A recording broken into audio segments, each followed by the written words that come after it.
नमस्कार दोस्तों, स्वागत है आप लोग का आईएनए न्यूज के एक और नए वीडियो में। दोस्तों, यूक्रेन ने, जैसा कि आपको पता है कि यूक्रेन ने भारत से मदद मांगी है और लगातार जिस दिन से ये सब कॉन्फ्लिक्ट चल रहा है उस दिन से भारत में जो यूक्रेन के राजदूत हैं वो लगातार इस बात को कह रहे हैं कि भारत जो है वो हमारी मदद करे।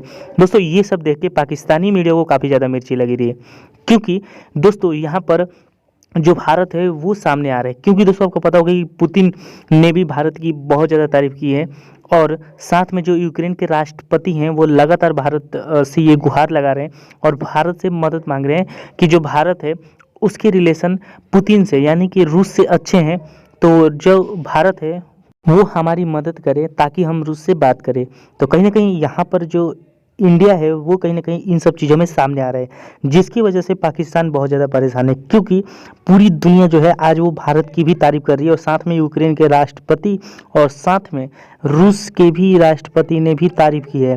और दोस्तों, ऐसा इसलिए हो रहा है क्योंकि भारत ने जिस प्रकार की चाल चली है और भारत ने जिस प्रकार की अपनी पॉलिसी दोनों देशों के कॉन्फ्लिक्ट पे रखी है, उसको देखते हुए पाकिस्तानी मीडिया भी, जैसा कि आप लोग जानते हैं कि ये लगातार ये बोल रहा है कि भारत दोनों के साथ और साथ में अमेरिका को भी कैसे संभाल रहा है।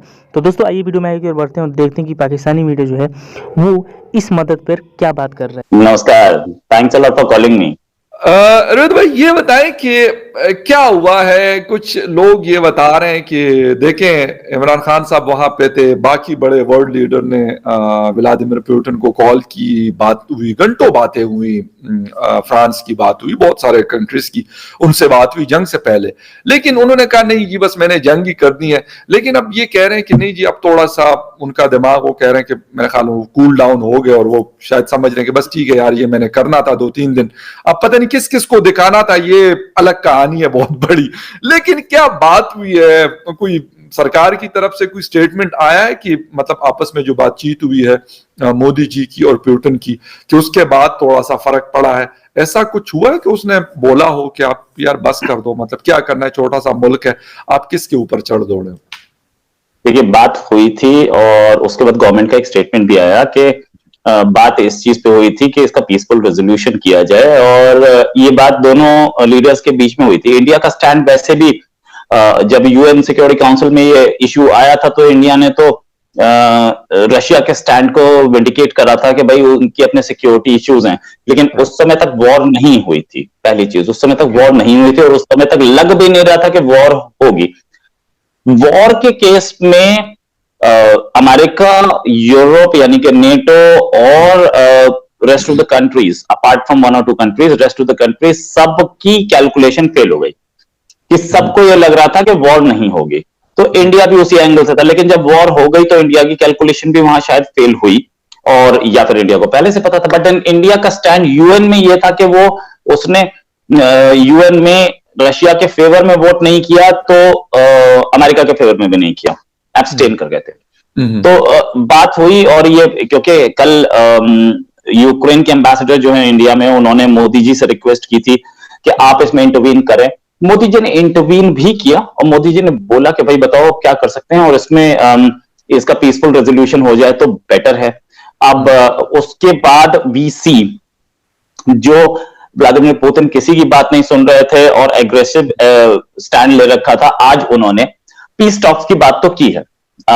ये दिख रहा है कि प्राइम मिनिस्टर मोदी के ही इंटरफेरेंस का काम है। और इससे पहले जितने भी लोग थे, जितने भी थे, चाहे वो मैक्रोन हो या वो जर्मनी के चांसलर हो या वो अमेरिकन प्रेसिडेंट हो, मीटिंग्स बहुत हुई लेकिन अटैक रुका नहीं। अटैक हुआ, राइट। और व्लादिमीर पुतिन बहुत एडमेंट थे, लेकिन प्राइम मिनिस्टर मोदी के बात करने के बाद स्टैंड चेंज हुआ है और कि 24 घंटे भी नहीं हुए, स्टैंड चेंज हो गया, पीस की बात शुरू हो गई और we are ready for talks, ऐसा बोला गया।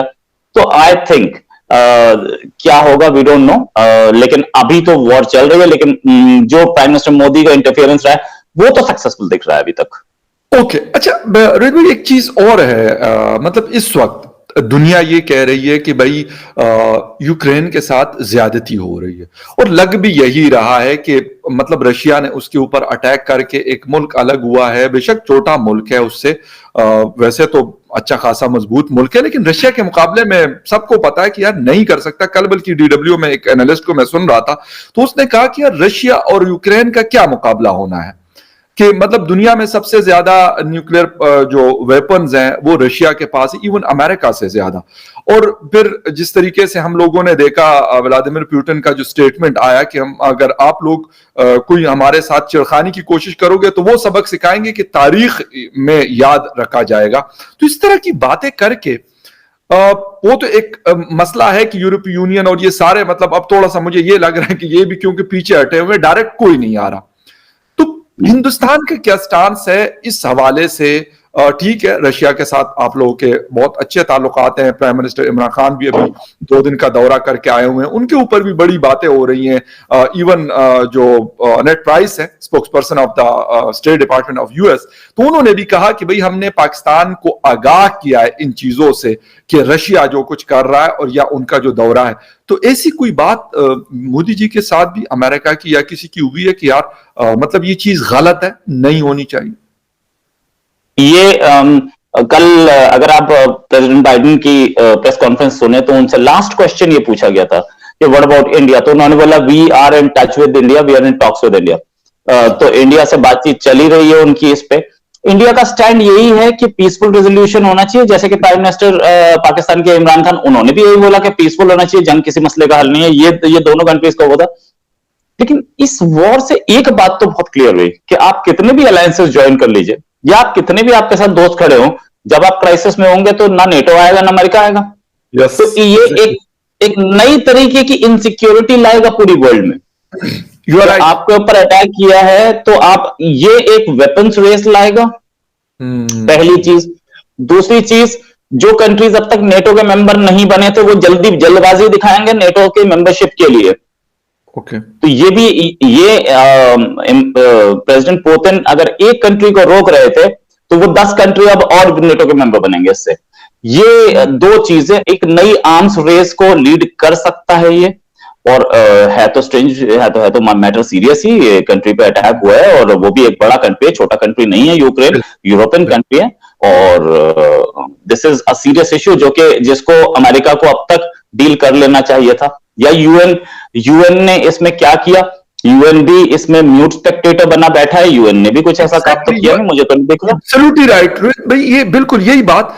मतलब इससे हम क्या अखज कर सकते हैं? इसका मतलब है कि टेट फॉर टेट या फिर मतलब सॉरी माइट इज राइट, जिसके हाथ में ताकत है वो कुछ भी कर ले।